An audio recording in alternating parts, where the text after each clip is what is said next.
Mesdames et messieurs, bonsoir. Merci de rester sur l'ORTM. Bienvenue à notre journal.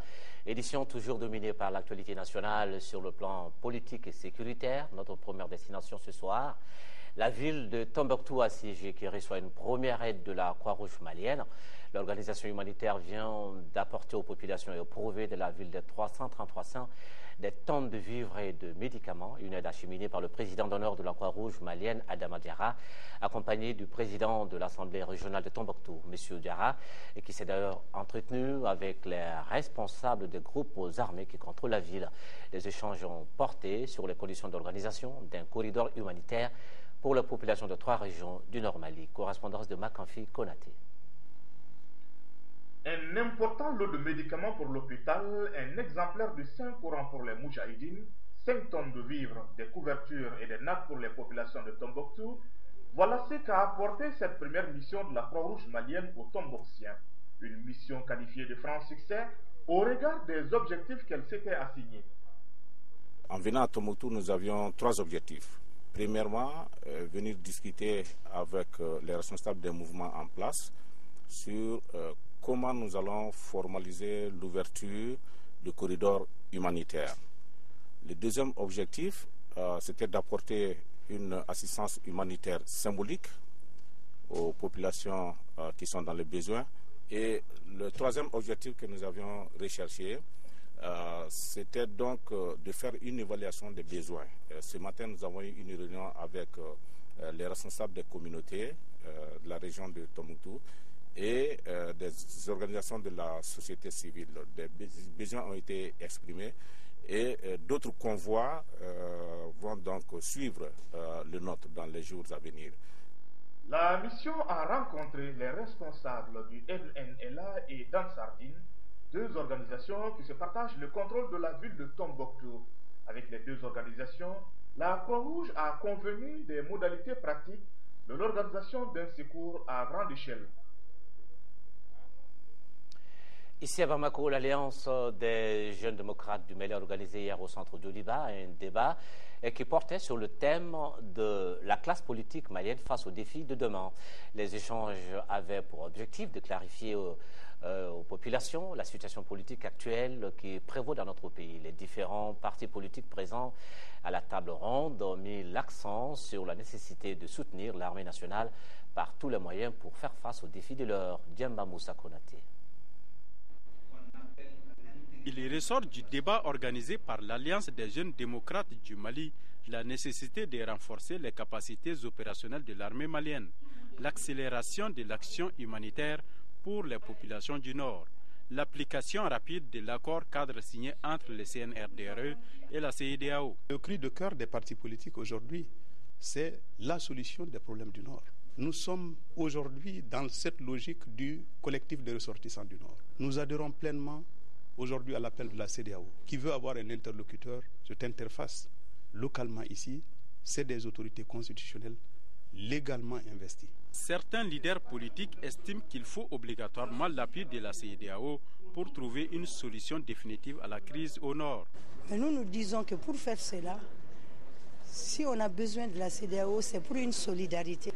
Solidarité qui doit renforcer les capacités opérationnelles de l'armée malienne. Il s'agit concrètement d'aller très rapidement par rapport au Nord, par la possibilité aujourd'hui d'avoir des corridors humanitaires en vue de pouvoir ravitailler les populations en nourriture, en soins de santé. Vraiment faire en sorte que dans l'accord, il y a déjà un certain nombre de points, on voit dans l'application qui ont un certain nombre de difficultés, voir comment réadapter vraiment l'application de l'accord à la réalité du terrain. Les partis politiques ont invité l'Alliance des jeunes démocrates à poursuivre cette initiative d'information et de conciliation afin de donner un nouvel élan à la démocratie malienne. Quelle sortie de crise au Mali? C'était le sujet de réflexion d'une conférence débat animée hier par l'Institut du local à son siège. La conférence était animée par le professeur Abdou Traoré du Diop. C'était un reportage de Boubacar Sissoko. L'Institut du local a initié cette conférence débat pour permettre à la jeune génération d'échanger avec les anciens sur la crise que traverse le Mali. Une sortie de crise ne peut se décréter telle qu'elle. Il faudrait qu'ensemble nous juxtaposons plus ou moins nos points de vue sur la question et aussi que nous essayons, tant que cela est possible, de saisir la dimension de cette crise, définir à partir de là les voies et moyens nécessaires et aussi les réponses, n'est-ce pas, pertinentes et durables pour que l'on puisse bâtir les cadres, les références à partir de lesquelles on peut se mettre d'accord pour une sortie de crise durable. Cet échange a permis à l'assistance de savoir plus sur la crise qui mine le Mali. Une crise qui ne date pas d'aujourd'hui. Selon le conférencier, le professeur Abdou Traoré Diop, il n'y a pas de solution magique pour la résoudre. Nous sommes habitués au Mali et dans beaucoup de pays africains à faire du replâtrage et du rafistolage, de l'improvisation. Je crois qu'on a dépassé ce cadre. L'État malien a besoin d'une réforme profonde dans beaucoup de secteurs pour que, par exemple, les finances soient performantes, pour que la gouvernance soit réelle, pour que la lutte contre la corruption soit également réelle, pour qu'il y ait une vraie politique objective et juste dans le recrutement au sein des forces armées, au sein de l'école, etc.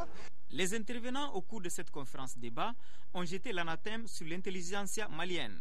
Selon eux, cette intelligentsia a fait le civisme et l'unanimisme, toutes choses qui ont plongé le Mali dans un gouffre. Pour en sortir, l'élite doit s'adapter à son peuple et le comprendre dans toute sa dimension socio-culturelle. La Fondation Partage, qui vient en aide aux populations du Nord, ce matin, elle a offert au collectif des ressortissants du Nord, COREM, une quantité importante de vivres. Coût de l'opération, plus de 5 millions de francs CFA. Nous écoutons le secrétaire administratif du collectif des ressortissants du Nord, Abdrahman Touré, est au micro de Diamba Moussa Konaté. Nous sommes aujourd'hui dans une situation de crise qui concerne directement 400 000 personnes. Donc si nous bénéficions d'un geste de la part de Madame la Présidente de la Fondation Partage, qui de notre point de vue n'a obéi qu'à une tradition, nous ne pouvons être que satisfaits et nous nous réjouissons de ce geste-là. Les dispositions sont prises non seulement par rapport au stockage, mais aussi par rapport à l'acheminement sur les sites. Et depuis le début de la crise, avant même que les villes ne tombent définitivement sous le joug des envahisseurs, nous étions vraiment dans cette logique. Mais la situation s'est compliquée effectivement quand toutes les régions du Nord ont été prises. Mais nous sommes en négociation avec les intéressés et en rapport avec le président d'honneur de la Croix-Rouge nationale, M. Diarra, qui vient d'ailleurs d'effectuer une mission dans ces 2 jours-là à Tombouctou. Je crois que certaines garanties ont été données pour que tous les acteurs puissent vraiment accéder à ces populations-là avec les vivres et médicaments dont ils disposent. La coordination des associations et mouvements des jeunes de Sénou lance officiellement ces activités. Le coup d'envoi a été donné en présence des responsables de la mairie de la commune 6 de Bamako. La cérémonie a regroupé 16 associations, une dizaine d'établissements scolaires et des personnes de bonne volonté.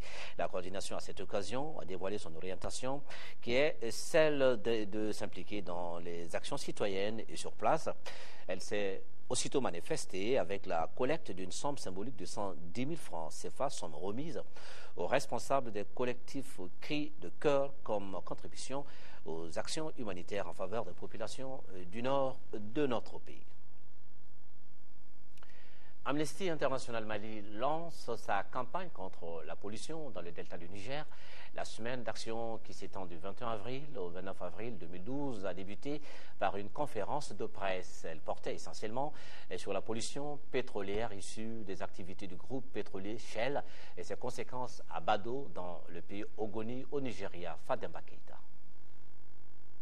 Le groupe pétrolier Shell doit admettre ses responsabilités, les assumer et nettoyer les milliers d'hydrocarbures déversés à Bodo en 2008 dans le pays Ogoni au Nigeria.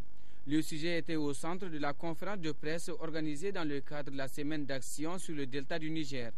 Par cette conférence, Amnesty International Mali veut attirer l'attention des uns et des autres sur les conséquences dévastatrices de cette pollution.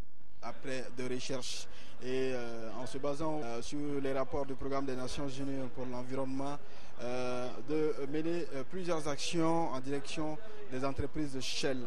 Et il s'agit pour nous de leur faire comprendre que les entreprises Shell doivent admettre leurs responsabilités par rapport à la pollution qu'elle est en train d'engendrer dans le delta du Niger. Amnesty International Mali attribue cette pollution au non-respect des normes d'exploitation par la compagnie pétrolière Shell et au manque de vigilance de l'État nigérian. Vous prenez le rapport des Nations Unies par rapport à ça et aussi le rapport d'Amnesty International, vous trouvez vraiment qu'il y a vraiment le non-respect surtout des engagements en matière des droits humains. L'indemnisation des populations de Bodo victimes de cette pollution, le respect strict des normes d'exploitation du pétrole et du contenu du cahier de charges sont entre autres points débattus avec les journalistes. Une fenêtre sur l'actualité à l'étranger avec l'élection présidentielle en France. François Hollande devance Nicolas Sarkozy au premier tour de ce dimanche au 22 avril. Effectivement, estimation Ipsos, le Parti Socialiste et François Hollande, 28,80, il arrive en tête. Nicolas Sarkozy à 26,10%. En troisième position, Marine Le Pen, 18,5% maintenant. Jean-Luc Mélenchon pour le Front de gauche, 11,70%. François Bayrou à 8,80%. Ensuite, Eva Joly pour Europe Écologie Les Verts à 2,3%. Nicolas Dupont-Aignan 1,80%. Philippe Poutou 1,20%. Et puis Nathalie Arthaud pour Lutte ouvrière à 0,60%. Et Jacques Chemidal à 0,20%. Voilà, premier tour de l'élection présidentielle en France. François Hollande devance Nicolas Sarkozy au premier tour de ce dimanche, le 22 avril. Le candidat socialiste qui arrive donc en tête avec 28,4% devant le président sortant, Nicolas Sarkozy, qui réunit 25,5% des suffrages à l'issue du premier tour. Marine Le Pen, la candidate du Front National, réalise un très bon score, elle aussi avec 20% au final. Les Français se seront assez fortement mobilisés avec une participation atteignant les 80,3%. Au total, quelques 45 millions d'électeurs étaient appelés aux urnes pour cette 9e élection présidentielle au suffrage universel depuis 1965. Le deuxième tour est prévu dans 2 semaines. Le président et les bureaux exécutifs nationaux des femmes et des jeunes du PIDS, Parti de l'indépendance, de la démocratie et de la solidarité, adressent leurs félicitations au docteur Cheikh Modibo Diarra pour sa nomination au poste de Premier ministre du Mali. Message de félicitations également du PDS, le Parti pour le développement économique et la solidarité, à l'endroit du docteur Cheikh Modibo Diarra pour le choix porté sur lui en qualité de Premier ministre du Mali. À Caille, la sémence vient en aide au village de Bassé, c'est dans la commune de Sadiola, village qui a été victime le 26 mars dernier d'un incendie qui a fait des dégâts importants. Nous faisons le point avec Idrissa Goulou Sissoko. Un homme brûlé vif, voilà l'image que l'on retient de l'incendie survenu le lundi 26 mars dernier aux environs de 3 h du matin dans le hameau de Bassé, dans la commune de Sadiola. L'incendie a également causé d'importants dégâts matériels, 54 cases brûlées, 37 greniers brûlés et 2 magasins touchés. Saisi par le chef de village, la société minière de Sadiola Semos a dépêché sur place une délégation pour présenter à la famille du défunt ses condoléances et souhaiter prompt rétablissement aux blessés. Conduite par le directeur général en personne, Edwin Desjardins, qui était accompagné de tout son staff, la délégation de la Semos n'est pas venue les mains vides. Elle a remis aux villageois d'importantes quantités de vivres, céréales, huile, ainsi que des ustensiles, marmites, seaux, louches, pots, j'en passe. Ce n'est pas tout. La société minière a également aidé les villageois à reconstruire les cases détruites par l'incendie. Coût de l'épuration, plus de 8 millions de francs CFA. Ce geste de solidarité est allé droit au cœur du chef du village et des habitants de Bassé qui n'ont pas tari d'éloge à l'endroit des responsables de la CEMOS. La CEMOS a une fois de plus montré qu'elle reste une société citoyenne. Et nous arrivons maintenant à notre dossier du jour, un magazine qui porte sur la rumeur. Et par les temps qui courent dans notre pays, le Mali, force est de reconnaître qu'elle a pignon sur rue au point de prendre le dessus sur la vraie information. Vraisemblablement, la situation politique et sécuritaire constitue un vrai vivier pour ce phénomène qui semble gagner toutes les couches sociales, tous les secteurs d'activité. Alors, pour en savoir plus sur ces rumeurs qui gagnent chaque jour du terrain, notre équipe de reportage a fait réagir des spécialistes de la question. Ils nous édifient sur le degré de nuisance et les dégâts de la rumeur dans une société donnée. Dossier signé Tamsir Diabaté. Les rumeurs naissent la nuit et voyagent sans destination fixe, du nord au sud, des Kati à travers le Mali et parfois d'un pays de la CEDEAO au Mali. Les rumeurs alimentent notre quotidien. Des événements du nord au coup d'état du 22 mars, que n'attendons-nous pas aujourd'hui sur telle ou telle personnalité politique ou militaire, avec des implications sur le fonctionnement de l'État. Qu'est-ce que la rumeur ? La rumeur, c'est un phénomène qui revient de façon cyclique, récurrente, et qui semble avoir à prendre la forme de l'information, suivant sa prétention, mais or, ce n'est pas de l'information, ce n'est pas de la vérité. La rumeur, en tant que bruit, comme nouvelle, quelque chose de confus, quelque chose dont on ne connaît pas tout à fait la source et on ne sait pas exactement qu'est-ce que ça cherche à véhiculer comme nouvelle, c'est quelque chose qui viendra déstabiliser. La circulation des rumeurs parmi les militaires, journalistes, acteurs politiques et sociétés civiles a une particularité. Cette particularité réside dans son aboutissement. Malgré son caractère de propagande ou de fantasme, les rumeurs peuvent partir d'une réalité ou d'une information vraie. La rumeur peut être source d'information. Celui qui donne l'information a intérêt dans l'information. Donc, mettez en rang 10 personnes, donnez une information au début de la chaîne, et réécoutez votre information en bout de chaîne, il y a des formations. Donc la rumeur est justement cette information qui à un moment donné arrange ceux qui la propagent dans un but bien déterminé. Tant que l'information n'est pas donnée correctement, c'est la rumeur qui prend la place. Nous avons été nuls au point de vue communication. Il s'avère que tout silence incite le public à s'informer dans le marché noir de l'information qu'est la rumeur. Toute chose qui prouve à suffisance que la rumeur a pris le pas sur l'information vraie et à temps réel. La rumeur a pris une telle place que ça a déstabilisé tout un peuple. Et ça nous a tous pris de court et le choc psychologique était tellement important que, comme j'ai eu à le dire, c'est comme si on était dans un état de sidération. Ces derniers événements récents, en réalité, renvoient d'autant plus à de la rumeur qu'à de la vérité. Or, du moment où il semble que la vérité et la rumeur se confondent, cela intervient généralement dans des situations, des crises qui traversent le corps social, des crises politiques, des crises sociales, des crises économiques. Or, dans ces derniers moments, les Maliens étaient confrontés à des problèmes de survie. Et ces problèmes de survie font en sorte qu'en réalité, il y a une perte d'essence, il y a une perte de repères. Donc la rumeur vient en réalité pour essayer de donner un sens au corps social.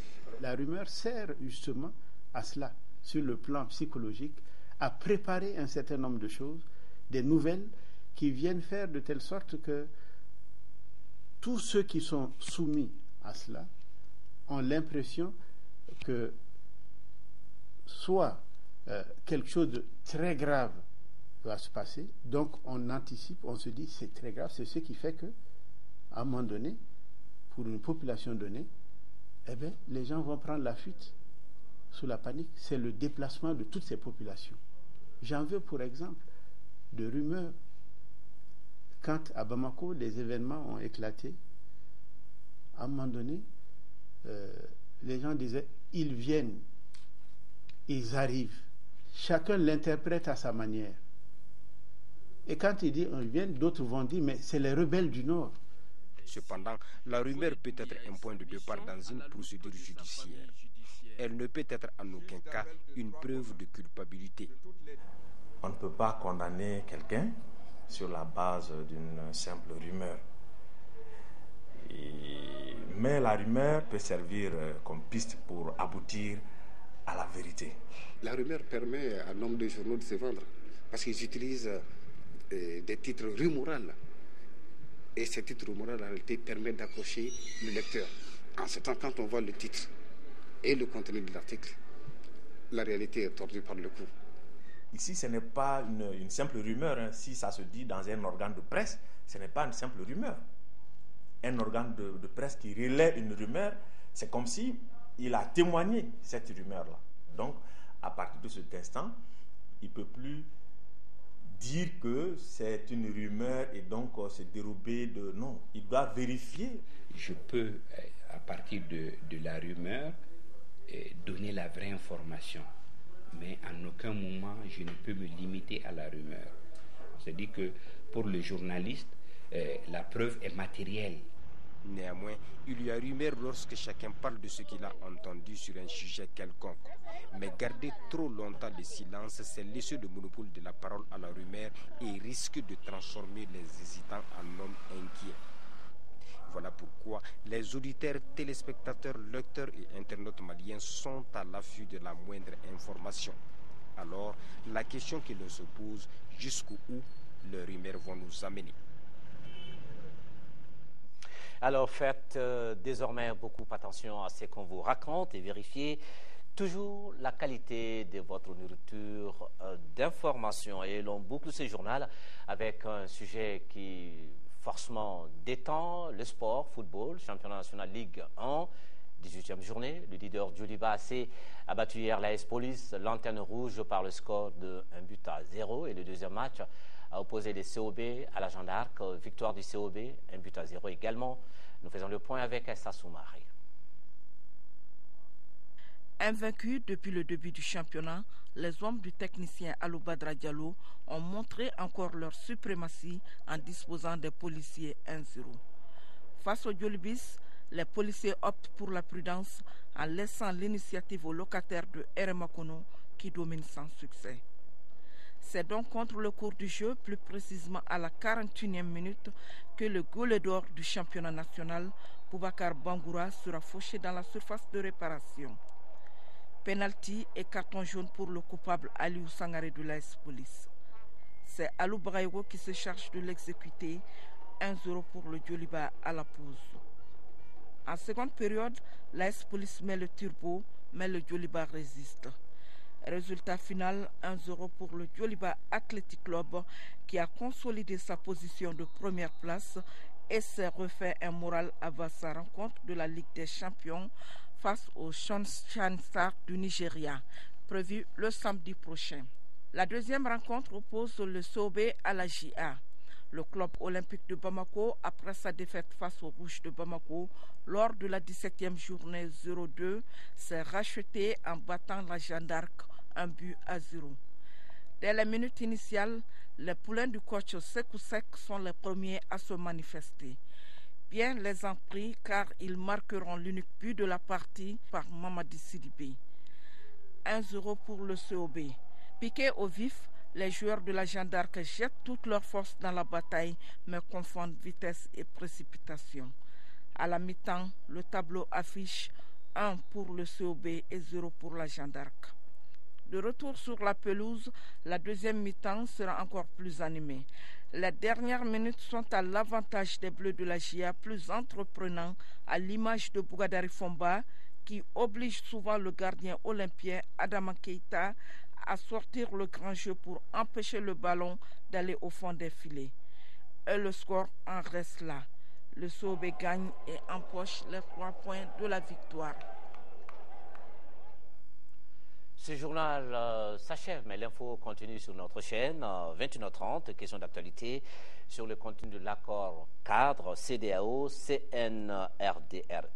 Niaza Koulibaly et Abbas Fambouguri Traoré auront en face des représentants des forces vives de la nation. Mais avant ce débat en direct, tout à l'heure, vous avez l'info du temps, c'est dans la page météo, présentation Abdoulaye Keita pour le journal. Demain, 10h-13h, Aïssata Ibrahim Aïga, 18h-20h, c'est Rabatili. Merci, excellente soirée.